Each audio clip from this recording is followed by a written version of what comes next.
अस्सलाम वालेकुम everybody, how are you all. Today हम जो है वो एक और टॉपिक जो है वो कवर करेंगे and that is the difference between besides, except and apart. इन तीनों का जो कॉन्टेक्स्ट में या लफ्ज़ी या मफ़हूम के तौर पे मतलब लिया जाएगा उर्दू में, वो है के अलावा, लेकिन ये अपने कॉन्टेक्स्ट में थोड़ा सा डिफरेंट मीनिंग रखते हैं। तो जब हम इनको डिटेल में पढ़ेंगे तो हमें पता चलेगा कि ये कैसे एक दूसरे से डिफरेंट हैं। सबसे पहले हम लेते हैं बिसाइड्स को। बिसाइड्स का मतलब होता है के अलावा, लेकिन ये तब आता है जब आप पहले से मौजूद इंफॉर्मेशन में कोई चीज़ ऐड अप करते हैं। जैसे मुझे बास्केटबॉल के अलावा फुटबॉल भी पसंद है, या मुझे बास्केटबॉल के अलावा क्रिकेट भी पसंद है। इसको हम कैसे लिखेंगे? आई like cricket besides basket ball. या इसका जो ज़्यादा एक्यूरेट स्ट्रक्चर है वो ये होगा,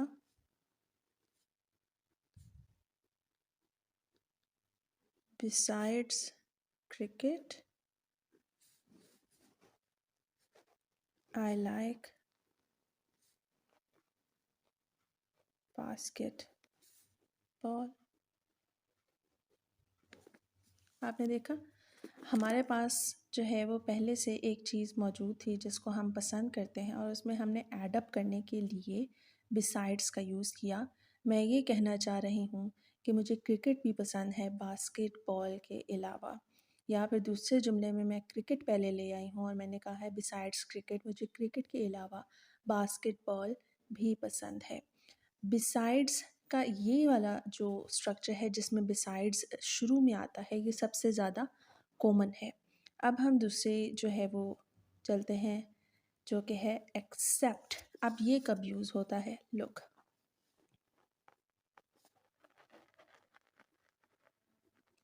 एक्सेप्ट का मतलब भी होता है के अलावा,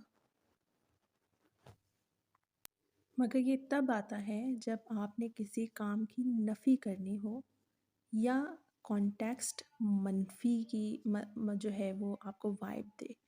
फॉर एग्ज़ाम्पल, आप कोई काम नहीं करना चाहते या कुछ भी जो है वो नहीं बताना चाहते, तो हम उस सेंटेंस में एक्सेप्ट का वर्ड यूज़ करेंगे। लेकिन अगर आप पहले से मौजूद इंफॉर्मेशन में कुछ ऐड करना चाहते हैं और कुछ बताना चाहते हैं या कुछ करना चाहते हैं, तो उस सूरत में हम बिसाइड्स को यूज़ करेंगे।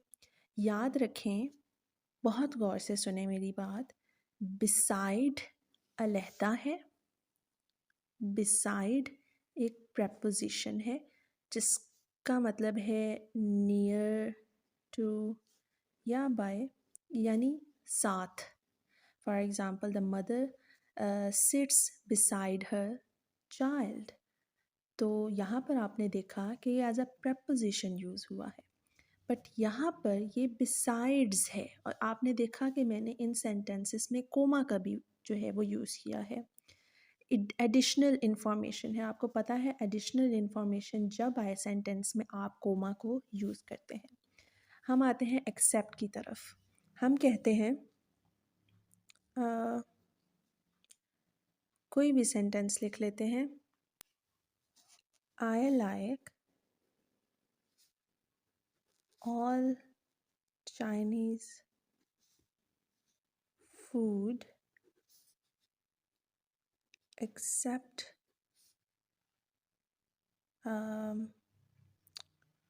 ड्राई चिली, आई गेस मिर्चें होती हैं बहुत। अच्छा, अब यहाँ पे देखें, मैं किसी यहाँ पर इस सेंटेंस के कॉन्टेक्स्ट में किसी चीज़ को नापसंद कर रही हूँ, ना का वर्ड आ रहा है, यानी मैं निकाल रही हूँ कि मुझे ये नहीं पसंद। I like all Chinese food except dry chilli. एक बात और, एक्सेप्ट के साथ हमें कि एक्सेप्ट के साथ फॉर की प्रपोजिशन आती है हमेशा।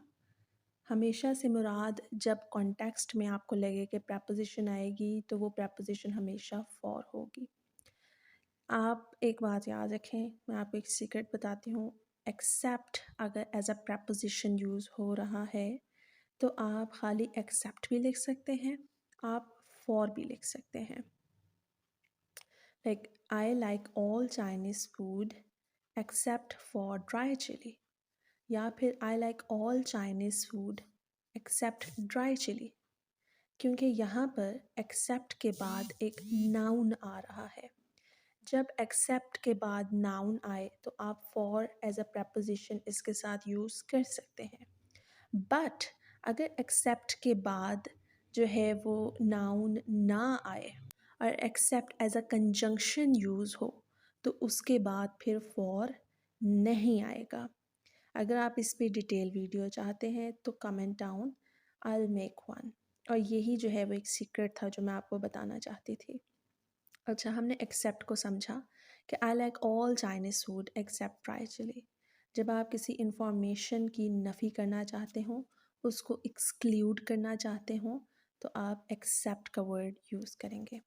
अब आते हैं लास्ट पे, and that is apart from.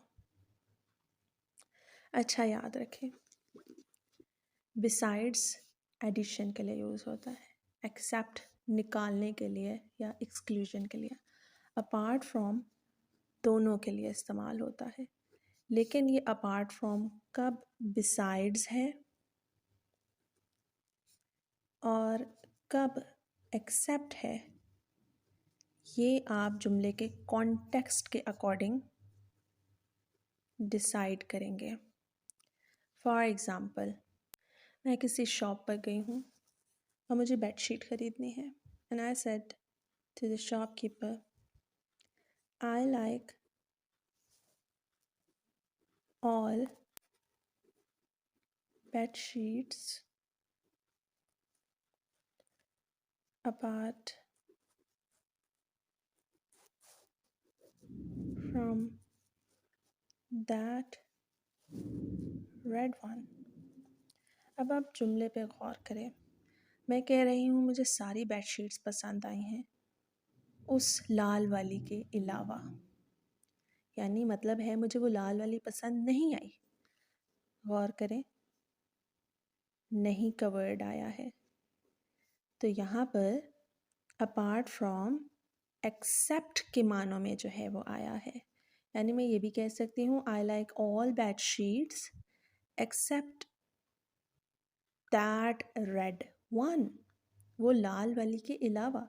अब आप एक चीज़ गौर करें, वीडियो को शुरू से लेकर एंड तक देखें ताकि बीच में जो टिप्स आती हैं उनको आप मिस ना करें।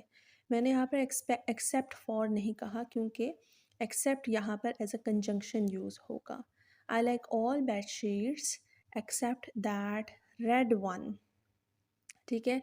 अच्छा, एक्सेप्ट के बाद अगर हम लगाते हैं इफ़, व्हेन, दैट, यानी ये वर्ड्स आते हैं तो ये अनलेस के मानों में भी जो है वो यूज़ हो सकता है। That is another secret of English language.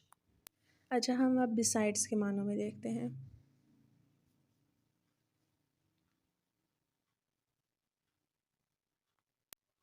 Apart from your perfume, comma additional information है, I really like your lipstick color। तुम्हारी परफ्यूम के अलावा मुझे लिपस्टिक का कलर भी पसंद आया है।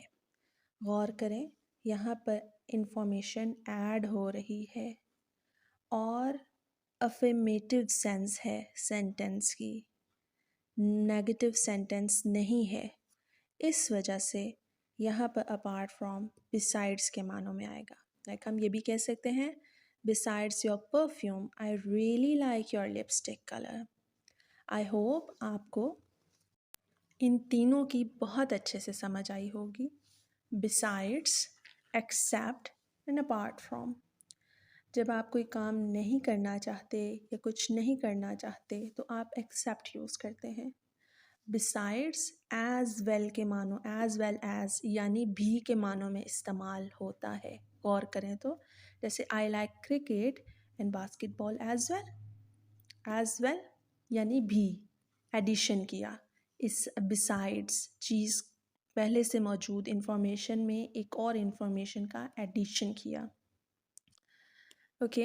एंड एक्सेप्ट, किसी चीज़ को जो है जब आपने नफ़ी के मायने में बताना हो या कोई इन्फॉर्मेशन ऐसी देनी हो जो आपको नहीं पसंद या आप नहीं करना चाहते तो आप एक्सेप्ट यूज़ करते हैं। और जब अपार्ट फ्रॉम का वर्ड आता है तो ये दोनों के मायनों में इस्तेमाल हो सकता है, बिसाइड्स के भी और एक्सेप्ट के भी। लेकिन वो आपने डिसाइड करना है अकॉर्डिंग टू द कॉन्टेक्स्ट कि आप अपार्ट फ्रॉम को एज अ बिसाइड्स यूज़ कर रहे हैं या फिर एज एन एक्सेप्ट यूज़ कर रहे हैं। ठीक है। अच्छा, मैंने आपको इसमें ये सीक्रेट भी बताया कि एक्सेप्ट के साथ हमेशा फॉर की प्रपोजिशन आती है, और अगर आप इसको एज अ प्रपोजिशन यूज़ कर रहे हैं एक्सेप्ट फॉर को, इसके बाद नाउन है तो आप खाली एक्सेप्ट लिखें तो भी ठीक, एक्सेप्ट फॉर लिखें तो भी ठीक। लेकिन जब ये एज अ कंजंक्शन यूज़ होगा या इसके बाद या ये मायने देगा अनलेस का, इफ़ व्हेन दैट, तो फिर इसके बाद फॉर यूज़ नहीं होगा। फॉर एग्ज़ाम्पल मैं कहती हूँ कि मैं खुश रहती हूँ, लेकिन जब तुमसे मिलती हूँ तो मेरा मूड ऑफ हो जाता है। इसका सेंटेंस है I remain happy except when I am with you. खुश रहती हूँ मैं, लेकिन तब नहीं जब मैं तुम्हारे साथ हूँ। अब आपने देखा एक्सेप्ट के साथ बाद जो है वो व्हेन आया है, और हमने यहाँ पर इसका मतलब ये हो रहा है कि जब तक तुमसे न मिल लूँ, अनलेस मैं खुश ही रहती हूँ। ठीक है। ये अनलेस के मानों में भी जो है वो यूज़ होता है। आई होप आपको आज की वीडियो जो है वो अच्छे से समझ आई होगी। मैंने डिटेल में समझाने की पूरी कोशिश की है। वन थिंग मोर, हर किसी का एक वीक पॉइंट होता है। वो वोकैबलरी हो सकता है, वो स्पेलिंग हो सकती हैं, वो आप बाज़ दफ़ा आपको किसी चीज़ के मायने याद करने में मुश्किल होते हैं, बाज़ वजह ट्रांसलेशन में वीक होते हैं। But my weak point, my minus point is this, spelling. मैं हमेशा स्पेलिंग में गलती कर जाती हूँ, जितनी प्रैक्टिस कर लूँ। आई नो चाइनीज़ की स्पेलिंग ये थी, मुझे ये सेंस आ रही थी कि ये मैंने गलत लिखी है, so I am sorry for that. और उम्मीद है आपको ये वीडियो जो है वो पसंद आई होगी। Please comment down at least three examples of each, ताकि मुझे पता चले कि आप मेरे साथ प्रैक्टिस कर रहे हैं या नहीं। और like, subscribe and share my channel, I need your support. और ये जो है वो मोटिवेशन देता है आपको कि आप मज़ीद ऐसी वीडियोस जो हैं वो बनाएं। Thank you so much. अल्लाह हाफिज़।